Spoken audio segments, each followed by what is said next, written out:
Salut à tout le monde, on est super content de vous retrouver. Bienvenue sur le podcast Penser pour croire, un podcast qui vous aide à penser pour croire. Non, c'est une blague pourrie, ouais. Mais bon, en même temps, ça faisait quelques semaines que j'avais envie de la faire. T'avais envie de le dire, donc, j'avais vu. C'est ça. Ça me piquait les lèvres, tu vois, et j'étais obligé. Non, pardon, c'est un peu nul. Bienvenue, voilà, sur le podcast. Donc, Penser pour croire, c'est un podcast qui explore nos croyances dans le but de mieux vivre. En fait, on veut, discuter de ce qu'on croit et le mettre en perspective avec le monde dans lequel on vit et voir si c'est pertinent, correct. En tout cas, voilà, qu'est-ce que ça peut nous apporter aussi. Yes. Donc voilà, c'est un peu le concept. Et on se retrouve ensemble, Romain, ça faisait longtemps. Bah ouais, c'est vrai. Et dire que c'est avec toi qu'on a commencé cette belle aventure et ça me touche de te revoir. Ouais, ça me touche. C'est cool. N'hésitez pas à poster des commentaires pour nous dire ce que vous en pensez ou voilà, si vous avez des choses à rajouter ou si vous n'êtes pas d'accord. C'est possible de pas être d'accord avec nous et on est très content et très heureux de l'entendre, de pouvoir aussi discuter de nos croyances. C'est assez enrichissant de faire ce petit exercice, hein. Ouais, carrément, c'est cool. Alors là, on a le désir de parler de questions assez personnelles par rapport à notre manière de vivre. Et il y a quelque chose d'assez très terre à terre qu'on veut aborder sur ces prochaines sessions, les prochains podcasts, c'est les réservoirs. Des réservoirs personnels. Moi, je trouve trop important d'en parler parce que déjà, moi, je suis très sujet à l'overbookage. Et en fait, c'est quelque chose qui fait partie un peu de notre culture. On voit que il y a un rapport de la CFDT, c'est la Confédération Française Démocratique du Travail, qui disait que dans un rapport en 2017, une personne sur 3 a déjà fait un burn-out en France. Et je trouve ça assez fort, quoi. Et en fait, on est quand même assez vite submergé de notifications, submergé de sollicitations, même quelque part même de divertissement, tu vois, qui fait que il y a un constat, c'est qu'on n'arrive parfois plus trop à se ressourcer, on n'arrive plus trop vraiment à sortir la tête de l'eau. Donc c'est hyper intéressant. Toi, t'as entendu parler aussi de ce concept de prendre soin de ses réservoirs. Ouais, c'est super intéressant. Moi, ça m'a vachement aidé aussi depuis que j'ai vu un peu ce truc. Et on voit qu'on a donc ces 5 réservoirs qu'on va détailler dans ces podcasts. Et en fait, ce qui est important de décrire aussi, c'est que de toute façon, vous le verrez quand on en parlera. On a 5 réservoirs, c'est comme des bâtonnets en fait qui sont remplis ou vides. Et en dessous de ces 5 réservoirs, on a comme une sorte, un réservoir principal qui est connecté à tous ces réservoirs. Et en fait, quand on a un réservoir qui est vide, et ben en fait, ça va vider le réservoir principal. Et à partir du moment où le réservoir principal est vidé, et ben déjà, on peut se considérer comme dans le rouge. Et pas loin de... Alors, toi, tu disais burn-out, mais pas loin d'être très mal, en fait, d'épuisement. Ouais, c'est ça, d'épuisement. Ouais. Et en fait, c'est de toute façon quelque chose qui est utilisé en psychologie où on parle d'épuisement. Alors émotionnel, c'est des fois celui qui est le plus mis en avant. Mais ce qui est intéressant, c'est que parfois, nous on croit que c'est un épuisement physique, mais il y a des fois un épuisement qui est justement plus lié à notre ressource relationnelle ou cognitive. Ouais. Et c'est comme si on avait une batterie et en fait on est des êtres qui sont limités. Et ce principe de réservoir est intéressant. Ouais. Alors pour les détailler, donc il y a 5 réservoirs. Un réservoir physique qui est lié à tout ce qui est notre corps surtout, comment il se repose, comment il s'alimente, comment on exerce en faisant du sport. Il y a le réservoir émotionnel qui est plus lié à nos émotions. Notre réservoir relationnel, comment on passe du temps à se ressourcer dans les relations. Alors il y a certaines relations qui nous prennent du temps, d'autres qui nous ressourcent. qui nous prennent de l'énergie, pardon. Et puis un réservoir spirituel, là, qui est plus qui aborde plus des questions, on va dire, nous, comme on est chrétien, on parle tout de suite de Dieu, mais il y a, pour des gens qui sont pas chrétiens, ils peuvent très bien aussi se ressourcer pour des questions sur le sens, sur des questions liées au pourquoi je fais telle chose. Et on parle ici de conviction, mais aussi de contemplation. Et je trouve que ça c'est intéressant de voir aussi comment moi je remplis ce réservoir. Et puis le réservoir qu'on va voir ensemble, c'est le premier qu'on va voir sur ce podcast, c'est le réservoir cognitif. Ouais. Alors qu'est-ce que le réservoir cognitif ? Bah écoute, c'est une bonne question. Ouais, je trouvais une petite définition de cognitif ou de cognition, parce que c'est un mot qui paraît un peu savant, tu vois. Ouais, mais en fait, pour résumer très simplement, c'est la faculté de connaître. Tu vois, en gros, c'est tout ce qui va toucher à l'aspect de connaissance intellectuelle. Et voilà, c'est la manière dont on acquiert des informations, et puis ensuite qu'on les met en œuvre, qu'on les comprend, que ça devient des comportements ou des fonctionnements pour nous. Mais c'est tout ce qui va toucher à la connaissance, pour dire simplement la chose. Ouais, voilà, c'est ça. Ouais. Moi, j'avais un peu ces différentes facettes de l'appareil à penser. En gros, oui, alors c'est lié à notre cerveau. Et il y a toutes ces petites facettes. Moi, j'avais la perception, tu vois, c'est aussi dans la perception, dans l'attention, la mémoire, la motricité, le langage, le raisonnement. Ouais, super. Six éléments un peu de cet appareil à penser qui est notre cerveau et qui a besoin d'être ressourcé. Alors c'est étonnant, hein, des fois qu'on a cette idée de moi la première fois que j'ai entendu ça, je me suis dit c'est vrai, est-ce qu'on peut être épuisé de ne pas raisonner? Et j'ai découvert que ça existe en fait. Tu peux faire un burn-out d'absence de raisonnement. Parfois ça arrive aux parents, tu vois, qui sont tout le temps dans des tâches tu vois basiques où il faut changer les couches et tout. Et tu peux finalement t'épuiser à ne plus avoir de réflexion, tu vois. T'as plus de recul sur ce que tu fais, en fait, t'es que sur le moment présent. T'as pas de vision à long terme. Et ça arrive, quoi. Moi, ça m'est jamais arrivé, je crois pas. Même si des fois, je sens que j'ai besoin de le développer, mais c'est intéressant de savoir que ça peut arriver, Ouais, justement, c'est la question que je me posais. Ouais, qu'est-ce qui peut nous empêcher de remplir ce réservoir, ou qu'est-ce qui peut mal remplir ce réservoir, tu vois.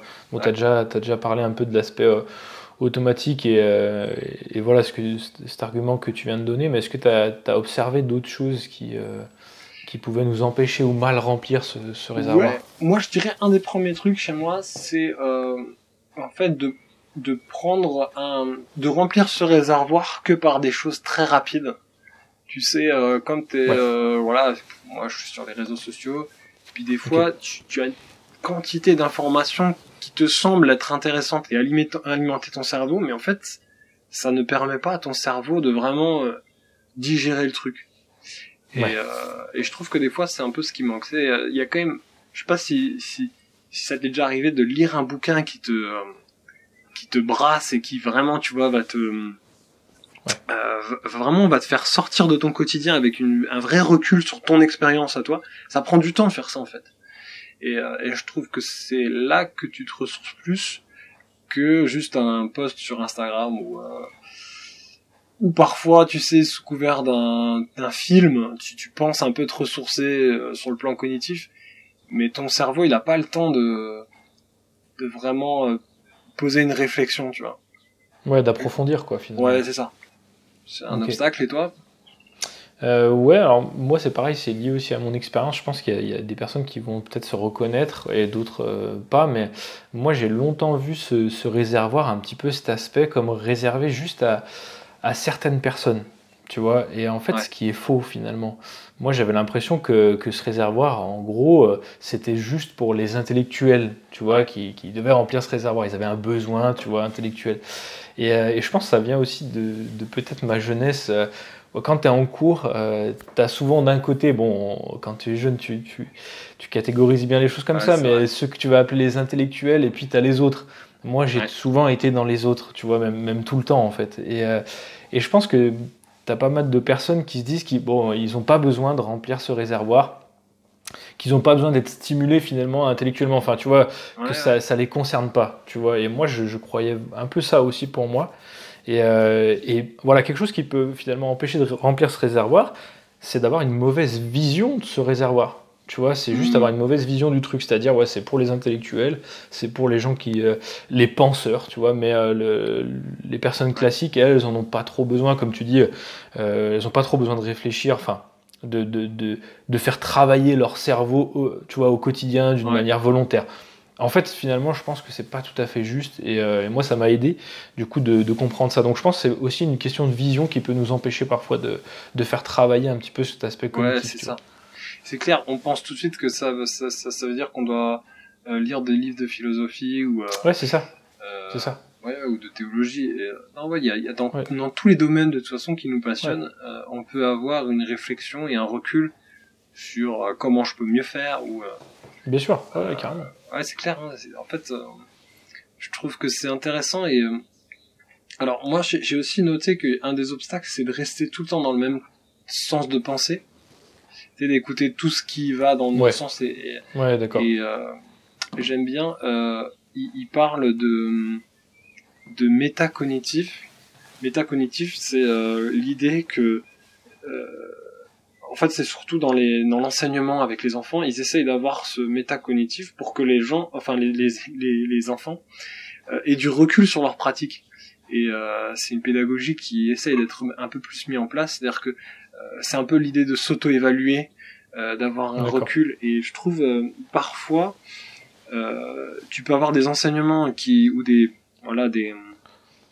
livres ou euh, des ressources qui vont tout le temps dans ton sens sans jamais te donner un recul ou sans jamais te permettre de toi Ouais, te prendre du remettre en recul, tu question, vois. quoi. Ouais.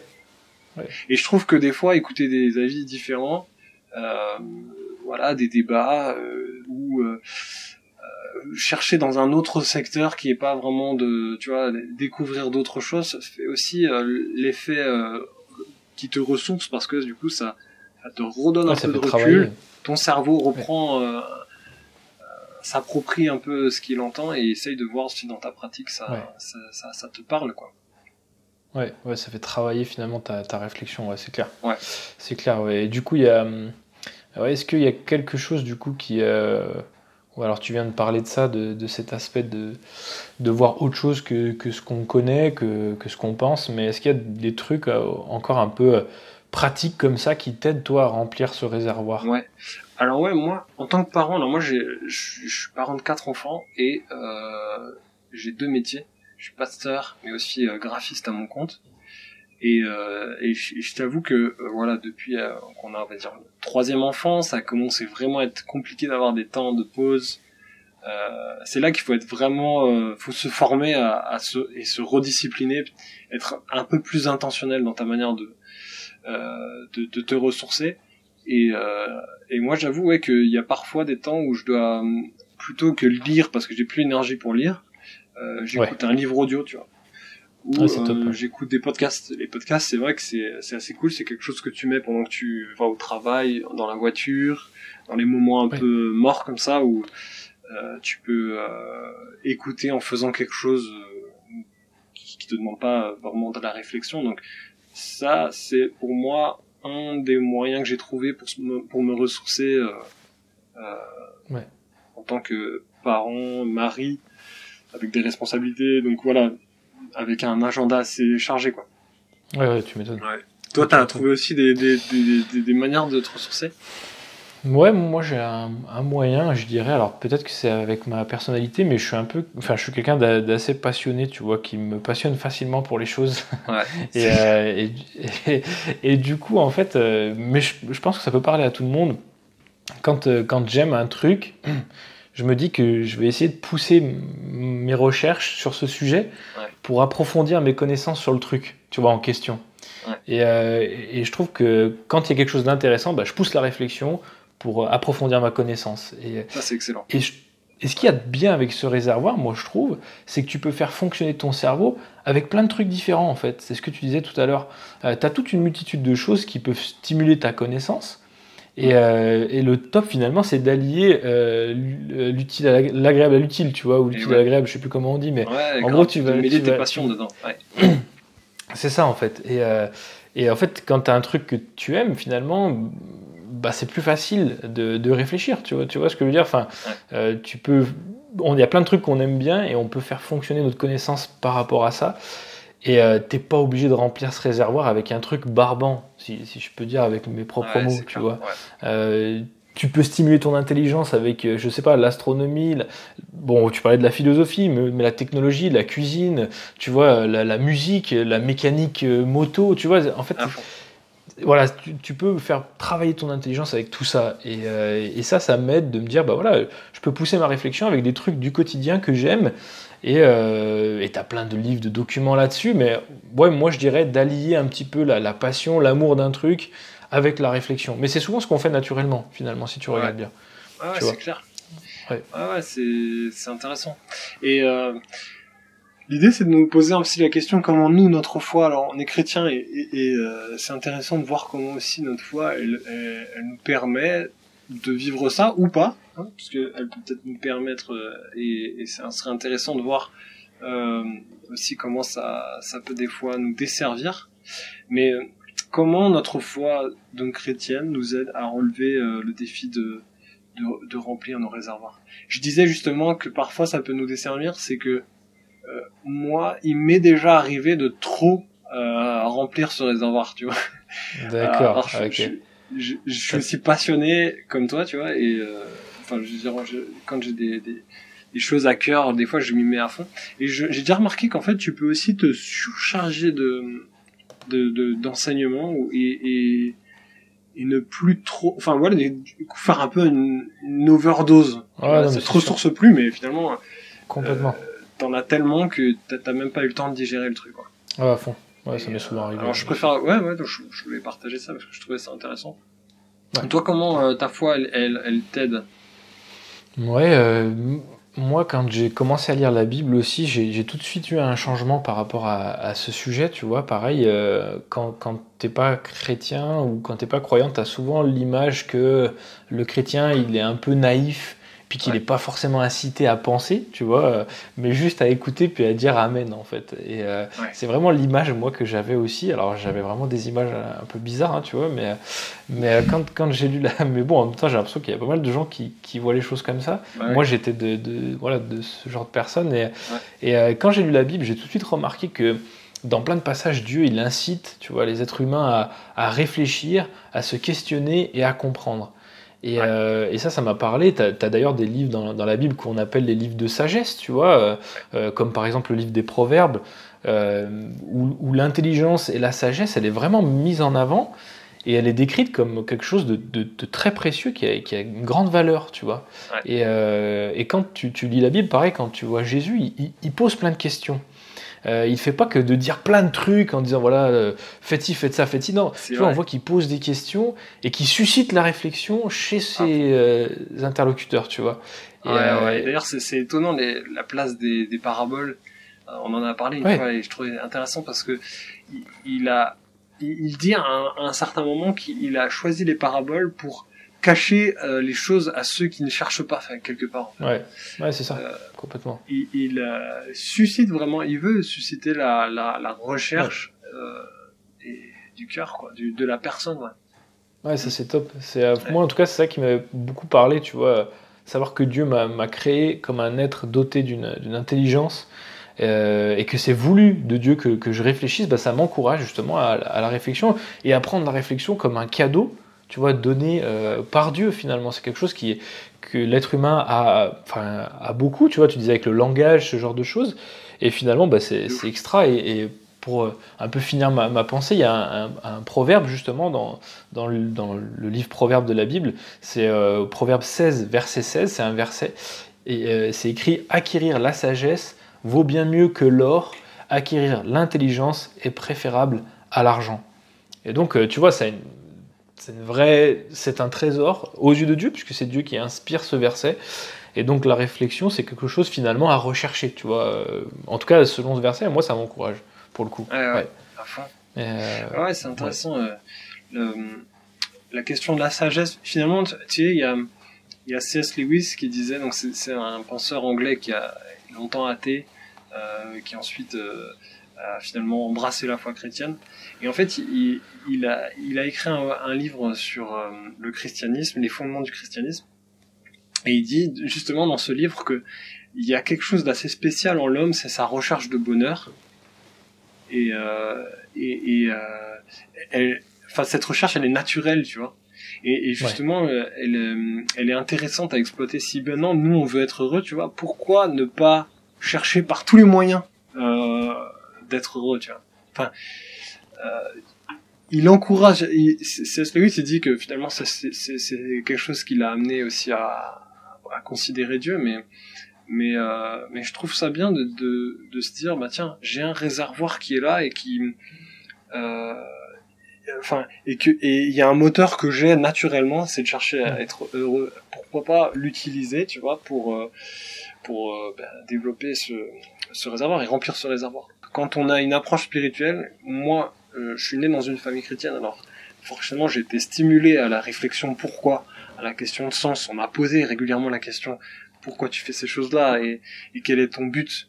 Et je trouve que en tout cas la foi est de tout genre, hein, de toute religion, je pense qu'il y a souvent cette idée de quête de sens et de bien. Je trouve qu'elle nous aide justement à développer l'aspect cognitif. Ouais.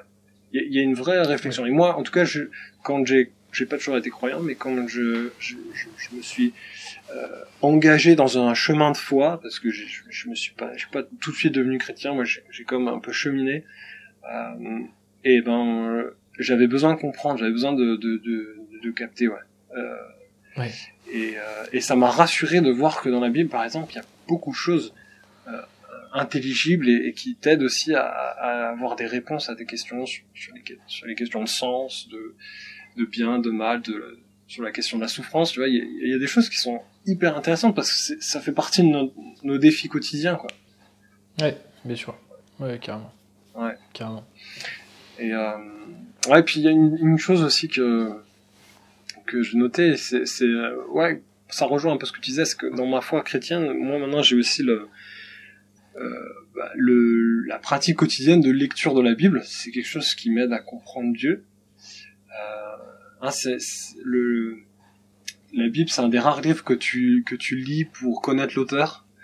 Et en fait, c'est passionnant parce qu'il y a énormément de richesse. Souvent c'est des personnages qui te ressemblent, les personnes qui sont dedans, c'est ce qui m'a toujours étonné, c'est que c'est pas idéalisé. Enfin, très souvent c'est des mecs comme nous, quoi, qui ont leurs failles, qui sont tantôt croyants, tantôt ils manquent de foi.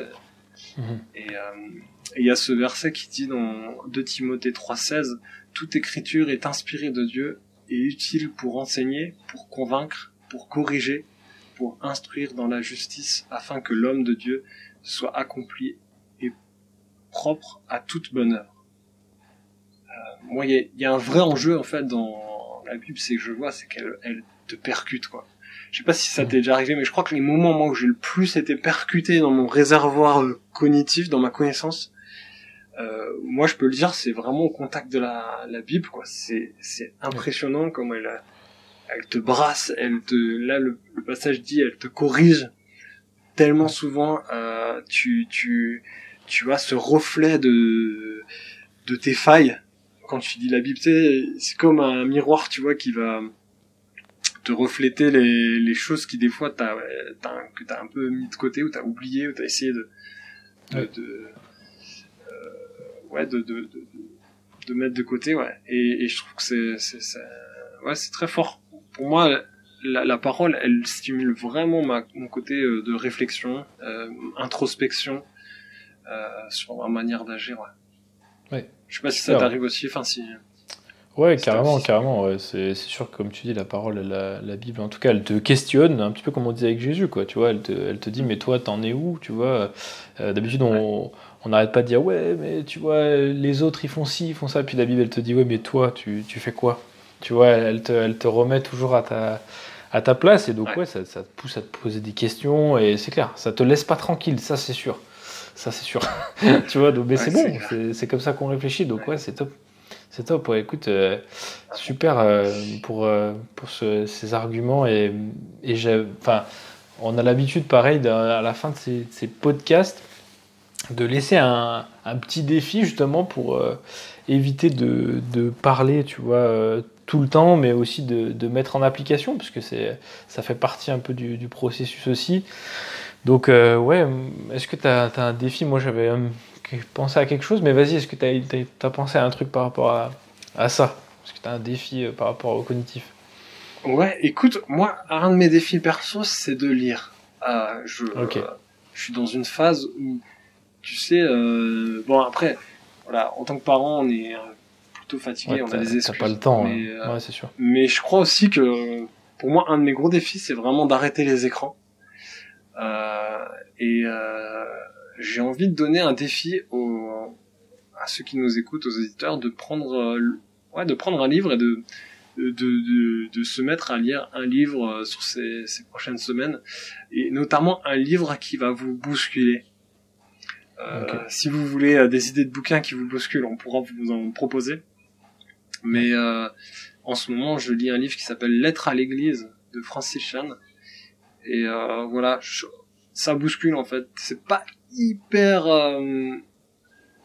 Enfin, ça va pas dans mon sens, mais en fait, c'est un peu... Justement, c'est ce qui me ressource, c'est que ça me fait poser des questions.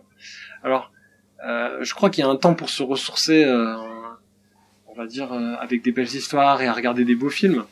Mais j'ai l'impression qu'en tout cas, notre cerveau, quand il est remis en question, et quand... ouais, ça le bouscule un peu, il va se mettre à s'approprier sa démarche et à essayer de retranscrire qu'est-ce que aujourd'hui comment je peux répondre à ces arguments, comment je peux donner de la cohérence dans ma vie par rapport à ce qui est dit, quoi. Ça j'ai envie de vous mettre ce défi-là, c'est de trouver un livre qui vous bouscule un peu, puis qui va vous édifier, bien sûr, pas juste bousculer pour... Ouais, pour brasser, quoi. Ouais. Yes. Ok. Qu'est-ce que t'en penses? Ouais, c'est cool. Écoute, c'est un bon défi. C'est sûr qu'on en a besoin à fond, hein. On a besoin, je pense, aussi de revenir à la lecture. C'est un truc qui est pas évident maintenant, comme tu dis, avec les écrans. Et moi, je voudrais aussi rajouter un truc à ça qui va dans le même sens. C'est peut-être aussi, comme je disais tout à l'heure, il y a peut-être des trucs que vous aimez. Et moi, je voudrais aussi vous encourager à approfondir vos connaissances et pas juste rester à la surface. Mais si vous aimez ce truc, et ben peut-être essayer d'en comprendre un peu plus le sens, le pourquoi, d'approfondir, comme disaient Jean aussi, de mettre en parallèle avec d'autres personnes. C'est toujours bien aussi d'en parler avec d'autres, la transmission, la retransmission, enfin, ça aide à comprendre et à réfléchir. Donc ouais, moi si vous aimez un truc et que ce truc est bon, parce que voilà, il y a plein de trucs, mais ce truc est plutôt bon pour vous, bah, ouais, essayez de bosser votre réflexion là-dessus. Et je pense que ça va mieux, en tout cas, de faire ça quand ça nous parle et que c'est quelque chose qu'on aime. Ouais. À fond, trop bien. Ouais. Et ben écoute, super. On vous laisse là-dessus. Et chers auditeurs, chères auditrices, nous vous souhaitons un bon week-end. Ouais. Et ressourcez-vous. Et à bientôt pour un prochain réservoir. Ouais. Ça marche? C'est ça. Ouais, ça marche. Ciao. À bientôt. Salut. C'était le podcast Penser pour croire, le podcast qui explore nos croyances dans le but de mieux vivre. Un podcast en partenariat avec l'église Comme à la Maison. Abonnez-vous, likez, commentez. Pour plus d'informations sur le podcast, rendez-vous sur églisecomealamaison.com. À bientôt.